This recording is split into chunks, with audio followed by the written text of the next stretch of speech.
Fortschritt hat auch diese Namen: Zukunft und Abschied. Ein Erbe von Können und von Weisheit ungezählter Generationen steckt in den alten Berufen, von denen manche Zukunft haben in anderer Gestalt und manche eine Renaissance erleben könnten. Vielleicht haben wir gerade noch Zeit, sie im Bilddokument bei uns zu behalten. Die letzten ihres Standes. Was war der Wert ihrer Arbeit? Welche Werkstattgeheimnisse können Sie uns noch verraten? Wie sind Sie geworden in Ihrem Werk?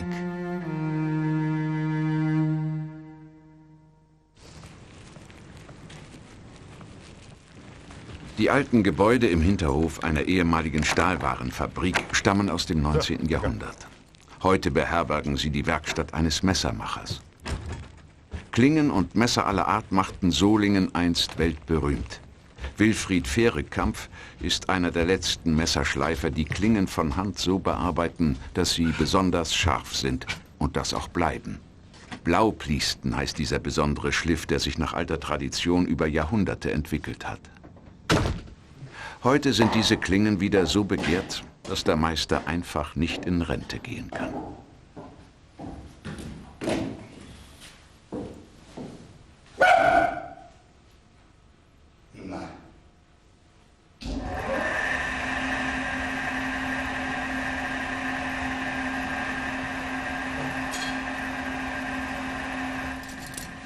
Rohlinge aus Carbonstahl, von Öl und Ruß geschwärzt, bekommt der Meister von einer Messermanufaktur angeliefert. Aufgrund des hohen Kohlenstoffanteils ist dieser Stahl sehr hart und trotzdem geschmeidig. Die kleinen Rohlinge sind gestanzt. Die großen Klingen sind aus einem Stück geschmiedet.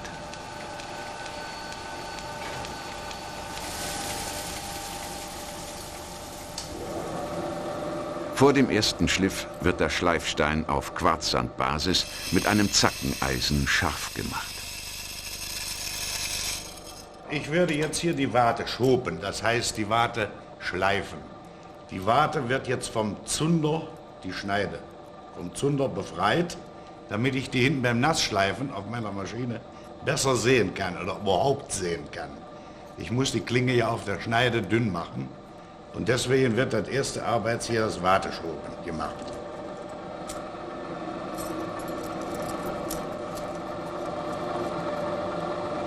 Aus der Warte wird später die Schneide. Der Zunder, eine Schicht aus Öl und Ruß, umschließt das kleine Schellmesser, auch Vogelschnabel genannt, wie eine Patinaschicht. Diese Rückstände entstehen beim Härten des Stahls. Erst durch dieses Saubermachen der Warte wird die Schneidekante sichtbar.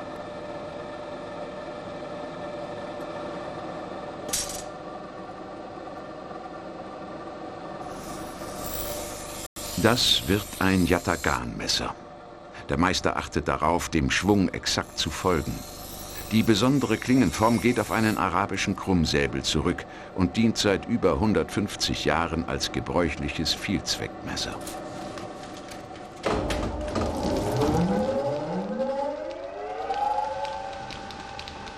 Ein Elektromotor treibt heute diese Schleifmaschine an. Vor Jahren leistete das noch die Dampfkraft. Mit dieser Maschine, die mit einer sogenannten Wankeltechnik arbeitet, lassen sich Messer im Solinger Dünnschliff herstellen. Da muss man schon genau hinschauen. Meister Fehrenkampf gehört zu den letzten Schleifermeistern, die diese besondere Technik heute noch beherrschen. Durch das Schleifen am rotierenden Stein erhitzt sich das Messer. Mit zunehmender Temperatur würde der Stahl seine gleichmäßige Härte verlieren. Deshalb kühlt fließendes Wasser das Metall. Je kleiner das Messer, umso genauer ist zu arbeiten, damit der Dünnschliff der Klinge gelingt. Beide Seiten schleift der Meister auf diese Weise. Durch das Schleifen wird der vom Zunder befreite Grat immer dünner, bis er kaum mehr sichtbar ist. Der scharfe Schneidgrat entsteht. Auf dem Daumenring prüft er die Stärke der Schneide. Es ist eine in vielen Jahren erlernte Arbeit, die ein gutes Auge und geschickte, einfühlsame Hände erfordert. Routine ist es, Rohling für Rohling auf die gleiche präzise Weise zu schleifen. Nicht zu dünn und nicht zu dick.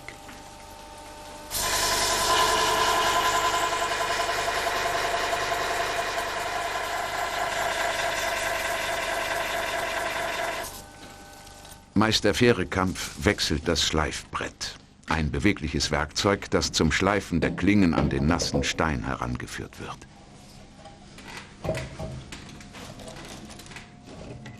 Er richtet den auf dem Brett befestigten Schleifsaum aus Stahl genau ein, den Messerrohlingen entsprechend.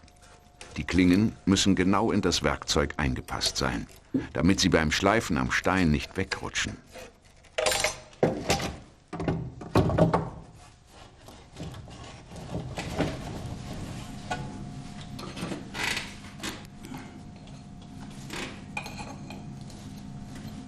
Für den Schliff des Yatagan-Messers wird die Schleifmaschine neu justiert.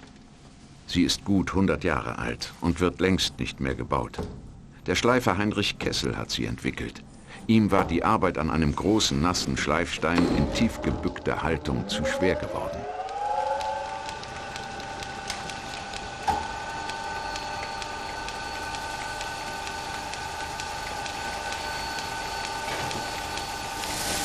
Hin und her wankelt das Klingenbrett. Der Schleifsaum wird so vom Meister geführt, dass in der Klinge vom Rücken zum Schneidgrat ein hochgezogener, bauchiger Schliff entsteht. Diese Solinger Dünnschlifftechnik erfordert höchste Konzentration. Eine kleine Verkantung und der Rohling ist unbrauchbar. Und dennoch schafft der Meister mehrere hundert Klingen an der Kesselschen Schleifmaschine an einem normalen Werktag. Eine so präzise geschliffen wie die andere. Die Wankeltechnik der Schleifmaschine erlaubt es, die Klinge so zu führen, dass sich die rundliche, bauchige Form herausbildet. Automaten sind nicht in der Lage, diesen Dünnschliff herzustellen. Durch dieses Wankeln bekommt die Klinge im Querschnitt die Form einer Ellipse. Um diesen Dünnschliff zu prüfen, zieht der Meister die Klinge über den Daumenring. Sie muss dabei leicht ausdellen. Sein Auge und sein Gefühl sind der Maßstab.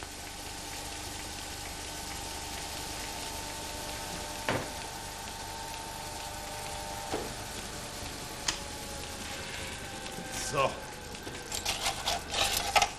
Laut Stammbuch ist der erste Fehrekamp als Messerschleifer 1830, 40 aufgetaucht. Laut Kirchenstammbuch. Dann ist das von meinem Urgroßvater weitergeführt worden. Und so hat sich das von Generation zu Generation weitervererbt. Das waren alles selbstständige Heimarbeiter, die ihre Werkstätten an den wasserbetriebenen Schleifkotten hatten. Schleifkotten, so nannte man die Behausungen der Messer- und Klingenschleifer der vergangenen Jahrhunderte im Bergischen Land. Sie waren Wohnhaus und Werkstatt zugleich. An die Flüsse und Bäche dieser wasserreichen Region bauten die Familien diese Kotten. Im Haupthaus lebte die Familie, im Anbau arbeiteten die Schleifer. Das Wasser sorgte für den Antrieb der Schleifsteine.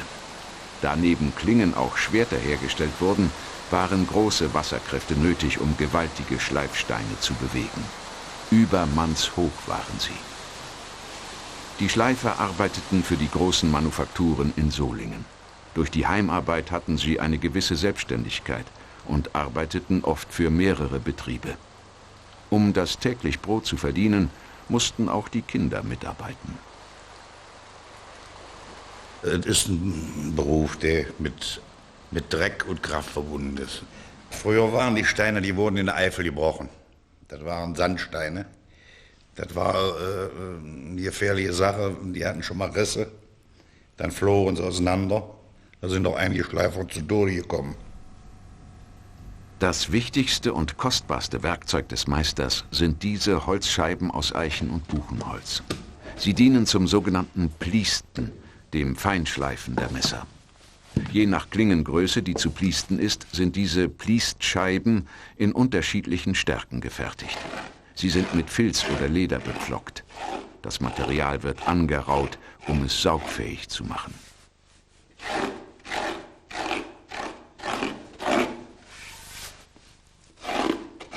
Hilfsmittel für das Pliesten ist ein besonderer Schmirgel von einem besonderen Ort, der griechischen Insel Naxos. Dort wird der in der Natur vorkommende Schlemmsand in verschiedenen Korngrößen gemahlen, abgewogen und in alle Welt versandt. Mit Knochenleim versetzt, trägt ihn der Meister auf die lederbepflockte Pliestscheibe auf. Das muss in mehreren Schichten geschehen, die immer wieder trocknen müssen.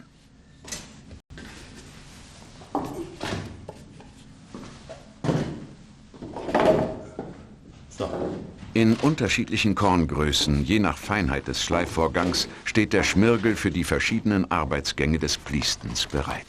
Das ist ein Naturprodukt. Das sieht zwar etwas unangenehm aus, kommt aber durch mehrfachen Gebrauch, nimmt es die dunkle Farbe an. Das ist Rüböl, also glaube ich Rapsöl nennt sich das richtig. Die Solinger sagen Rüböl, Röföl. Zum Pliesten des Yatagan-Messers wird Schmirgelpaste in mittlerer Korngröße auf die vorgeschliffenen Messer aufgetragen. Das sogenannte Pliestholz dient als Werkzeug, um einen gleichmäßigen und präzisen Andruck auf die Pliestscheibe zu ermöglichen. Nach jedem Pliesten ist die Oberfläche der Klinge feiner und glatter. Die Riefen vom ersten Schliff mit dem Stein verschwinden. Die Korngröße des Schmirgels, der Andruck, den der Meister mit seinem ganzen Körper ausübt und die Häufigkeit, mit der er die Klingenseite über die Pliestscheibe zieht, entscheidet über die Feinheit des Schliffs. Der Meister führt das Messer so, dass der bauchige Solinger Dünnschliff sich weiter herausbildet.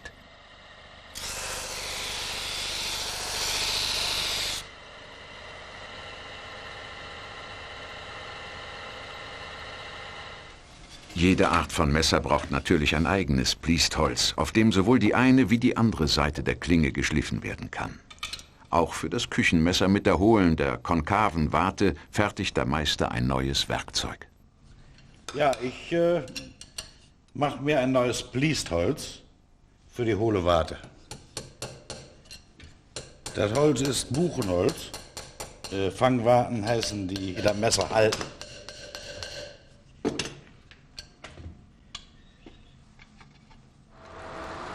Der Meister arbeitet seit Jahrzehnten für die Messermanufaktur Robert Herder. Seit 1872 ein Familienunternehmen, das ihm die Messerrohlinge fertigt. Die Manufaktur hat auch in Krisenjahren am Qualitätsmesser festgehalten. Aus einem kaltgewalzten Stahlband werden die Rohlinge gestanzt. Verwendet wird Carbonstahl. Durch den hohen Kohlenstoffanteil ist das Material sehr hart, aber nicht rostfrei.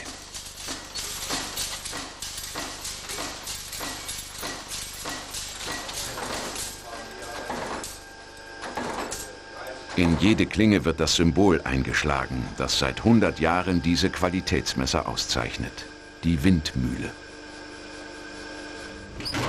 Der Härteofen gibt den Rohlingen zweimal Feuer. Durch die beiden Glühvorgänge wird der Stahl weich. Damit die gewünschte Härte entsteht, werden die Rohlinge im Ölbad abgeschreckt. Dadurch verdichtet sich die Feinstruktur des Metalls.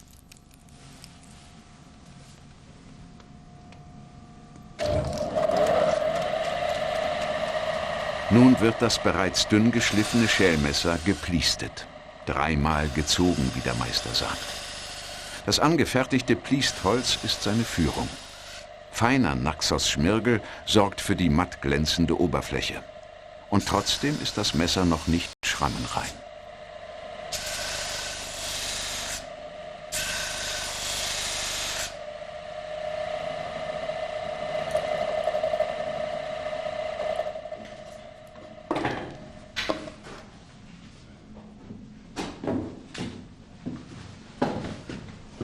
Die höchste Stufe der Schleiftechnik, die Meister Fehrekamp beherrscht, ist das Blaupliesten. Mit dieser Technik erhalten die Messer den vollkommenen Schliff.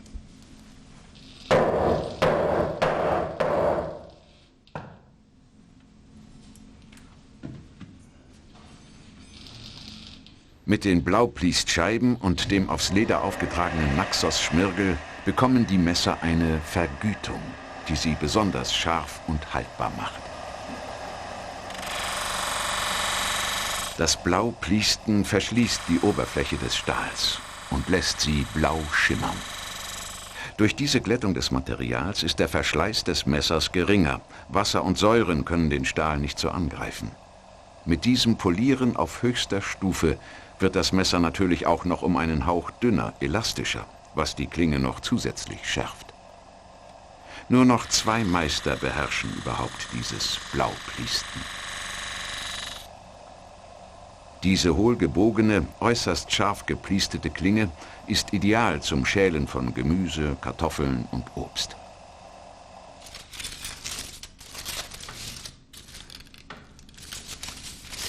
Ja, das sind die berühmten Kottenbutter.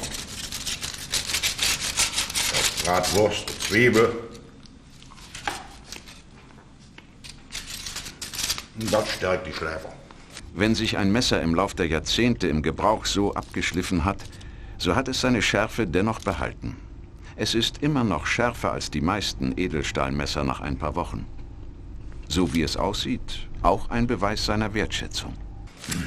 Ein alter Tarifvertrag von 1951. Das Verzeichnis der Grundpreise für das Schleifen von Messern in Heimarbeit für die Stadt Solingen.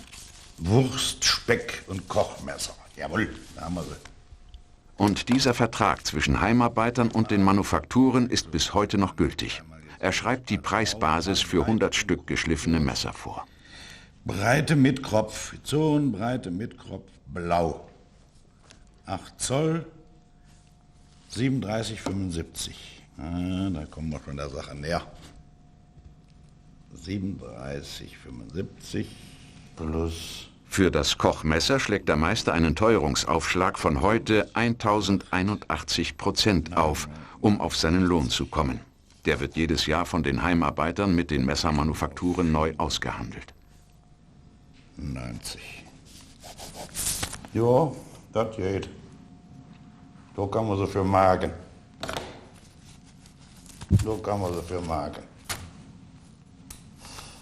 Ja, ich glaube, als Langmesserschleifer bin ich der Letzte in Solingen, der die Arbeit so macht, wie ich das mache, vom Rohling bis zur fertigen Klinge. Alles herstellen. Das ist wohl, in Solingen bin ich wohl der Letzte, obwohl früher Tausende waren Heimarbeiter. Und im Laufe der Jahre hat sich das alles hier ändert durch die Automatisation. Aber ich mache das noch eine Zeit und dann ist für mich dann die Rente da.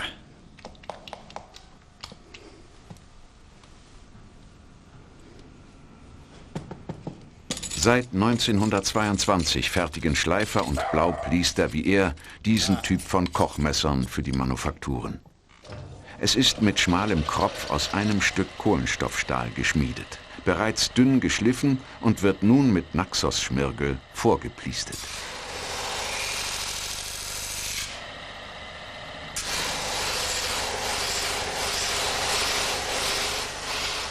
Wieder gilt es, über der Scheibe so zu pliesten, dass sich der hochgezogene, bauchige Schliffwinkel des Solinger Dünnschliffs herausbildet.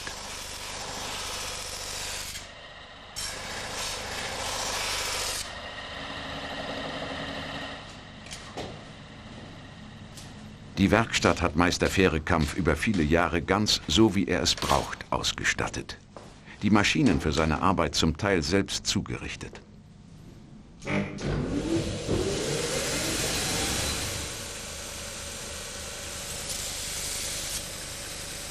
Jetzt poliert er den Rücken des Kochmessers.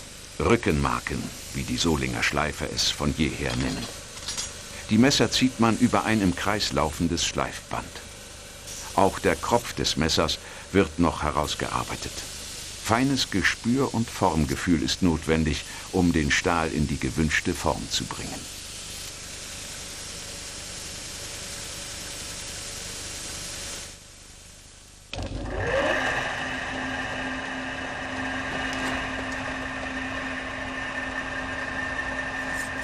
Naxos Schmirgel in feinster Körnung, nun für das Blaupliesten des Kochmessers. Die geschmiedeten Rohlinge hat der Meister nun schon 4-mal in die Hand genommen, bevor sie blau gepliestet werden. Meister Fehrekamp zieht das Messer so über die Pliestscheibe, dass auch feinste Riefen und Schleifspuren geglättet werden. Durch dieses Polieren bekommen auch die großen Klingen die besondere Schärfe und jenen blauen Schimmer, der dieser Arbeit den Namen gibt. Bevor es das Blaupliesten gab, setzte der Rost den Messern zu, bis man entdeckte, dass durch immer feineres Pliesten die Oberfläche der Klinge keine Rostansatzpunkte mehr bietet. So entsteht eine Vergütung, die Messer länger brauchbar hält. Deshalb galten blau gepliestete Messer auch als nahezu rostfrei, bevor es Edelstahlmesser gab, bei denen aber wiederum eine solche Schärfe nicht herzubringen ist.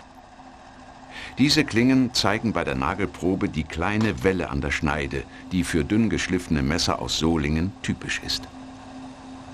Die Leute, die früher nach dem Wasser ratten mussten, und dann haben sie einen Korten gebaut, und als der Strom kam, hatten hinterm Haus einen Korten mit Strom. Aber die jungen Leute heute, die die Arbeit nicht mehr machen wollten, oder aufgrund der Automatisierung, sind die Korten alle in Wohnungen umgebaut worden oder Partyräume oder was weiß ich. Aber den Korten zu kriegen ist dann schon schwierig. Ja, ich habe das vor einigen Jahren schon wieder mitgemacht und war froh, dass ich hier landen konnte. Das ist natürlich ein altes Gebäude. Aber für meine Zwecke zum Arbeiten reichte das. Und nun wird das halt eben abgerissen und ich muss eben weichen.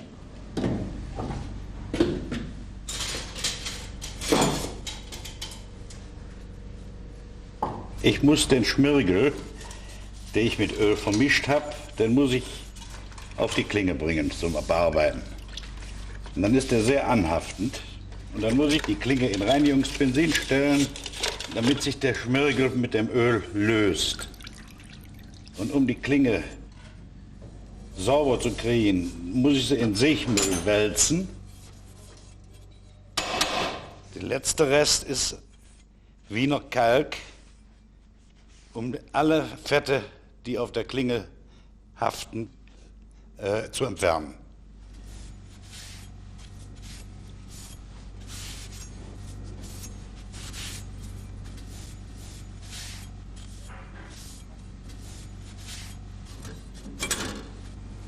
Mahlzeit! Mahlzeit! So, Freund Ecker, da hast du was zu tun. Ich habe die Arbeit getan. Sehr schön. Jetzt bist du dran. Schön. Dieter Ecker ist der Reidermeister in der Messermanufaktur. Reiden heißt, dem Heft der Stahlklinge Holzgriffe zu geben.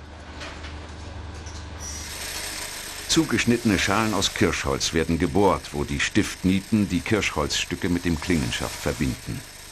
Die Hölzer sind mit Kalk und Wasser mehrere Wochen vollständig durchgebeizt, um sie haltbar zu machen. Wie das Schleifen und Pliesten ist das Reiden ein alter Handwerksberuf und war schon immer eine eigenständige Arbeit bei der Messerherstellung. Die Griffschalen aus Kirschholz sind zunächst noch nicht bündig. Wichtig ist, dass die Nieten mit dem Niethammer ohne Verkantung eingeschlagen werden.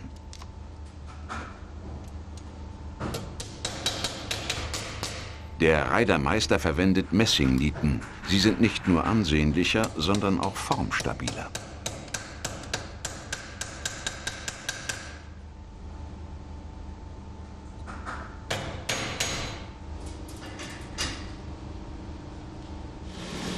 Meister Fehrekamp beginnt nun mit der Endfertigung des Kochmessers.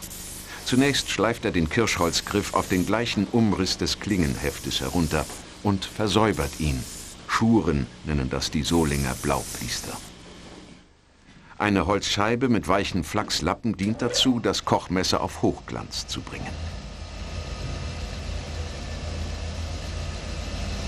Die Politur gelingt ihm mit einer geheimnisvollen Paste aus gemahlenem Bimsstein, schwarzer Seife und Rüböl. Ausmachen, sagen die Schleifer und Reider dazu.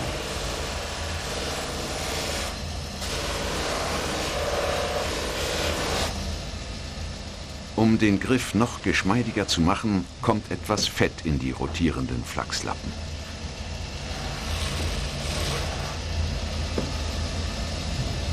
Kirschholz eignet sich besonders, weil es notwendige Härte und große Geschmeidigkeit bei der Verarbeitung aufweist. Die eingearbeitete Paste schützt das Messer vor zukünftiger Beanspruchung. Durch die jetzt geschützten Poren kann das Holz weiter atmen und bleibt griffiger als bei Versiegelung. Meister Fehrekamp ist zufrieden mit seiner Arbeit.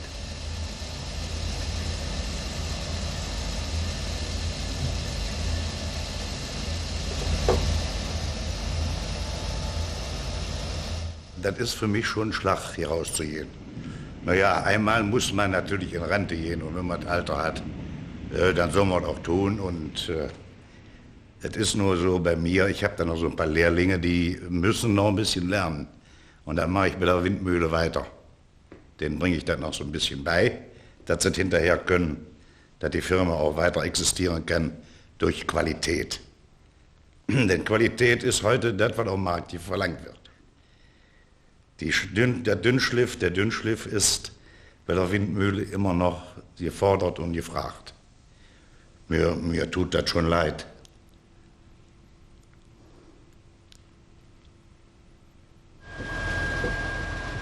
Jetzt hat es ein Ende. Die Werkstatt muss einem Büroneubau weichen. Das bedeutet für Meister Fehrekamp Abschied und Neubeginn zugleich. Sein neues Zuhause findet er in den Räumen der Messermanufaktur Robert Herder als selbstständiger Handwerker. Auch wenn er diesen vertrauten Ort verlassen muss, nimmt er doch die alten, für ihn so wertvollen Maschinen mit. Seine Erfahrungen und Fertigkeiten, besonders um den Solinger Dünnschliff und das Blaupliesten, will er an die jungen Schleifer noch 2, vielleicht 3 Jahre lang weitergeben.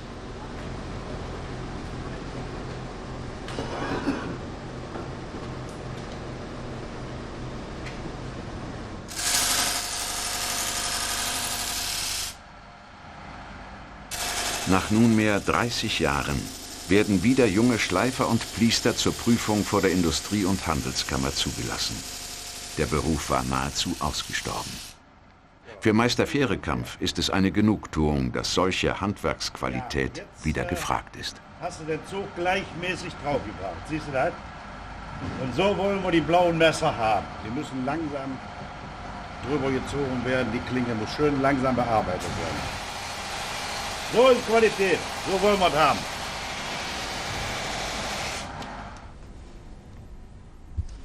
Jedes dieser Messer ist insgesamt 68 Mal von den Blaupliestern und den Reidern in die Hand genommen worden. Ausdauer, Geduld und auch Liebe zum Detail lassen schöne Formen für sinnvolle Funktionen entstehen.